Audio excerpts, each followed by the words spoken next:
Voter তালিকা থেকে 142 জনের নাম বাদ, ক্ষোভে হাসনাবাদ হিঙ্গলগঞ্জ রোড অবরোধ। হাসনাবাদ ব্লকের 30 নম্বর বুথ এলাকায় ভোটার তালিকা থেকে 142 জনের নাম বাদ পড়ায় চরম ক্ষোভ ছড়ায় স্থানীয়দের মধ্যে। ঘটনাটি হাসনাবাদ হিঙ্গলগঞ্জ রোডের ইটভাটা মোড় এলাকার। স্থানীয়দের অভিযোগ, ভোটার তালিকায় নাম বাদ যাওয়ার বিষয়টি নিয়ে তারা একাধিকবার সংশ্লিষ্ট দপ্তর, বিএলও, ইআরও এবং বিডিও অফিসে যোগাযোগ করেও কোনো সদুত্তর পাননি।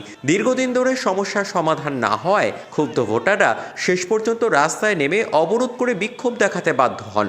এই ঘটনায় এলাকায় সাময়িক যান চলাচল ব্যাহত হয় এবং উত্তেজনা সৃষ্টি হয়। এরপর ঘটনাস্থলে আসে হাসনাবাদ থানার পুলিশ এবং কেন্দ্রীয় বাহিনীর জওয়ানরা। বিক্ষোভকারীদের সঙ্গে কথা বলার পর অবরোধ উঠে যায়। কতজনের নাম বাদ গেছে? কত নম্বর বুথ?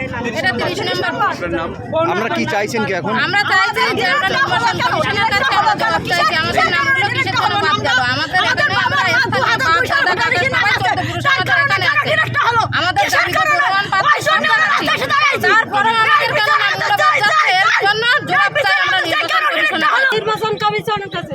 কতজনের নাম বাদ গেছে আপনাদের গ্রামে? 150 জনের নাম বাদ গিয়েছে। আপনারা কি এই দেশের নাগরিক তো? তাহলে আপনাদের নাম বাদ গেল কেন? বাদ গেল কেন সেইটা জবাব চাচ্ছি তো। নির্বাচন কমিশনের এর আগে ভোট দিয়েছেন? হ্যাঁ, কোথায় ভোট দিয়েছেন? ওটাই এখানে দিয়েছি। আমাদের বুথে 142 জন ভোটার বাদ গিয়েছে। তার মধ্যে 112 জন মতন প্রায় বৈধ ভোটার আছে। এই বৈধ ভোটারদের বাদ কেন হলো তার জন্য আমরা আন্দোলন বিক্ষোভ করছি টায়ার জ্বালিয়ে। এটা আমাদের খোলুল 30 নম্বর বুথ। 142 জন আমাদের ডিলিট হয়েছে। আমরা চাইছি যারা বৈধ ভোটার তারা লিস্টে ফিরে আসুক। যারা বাংলাদেশি তাদের বিষয়টা আলাদা, তাদের নিয়ে আমরা কোনো আন্দোলন প্রতিবাদ করছি না।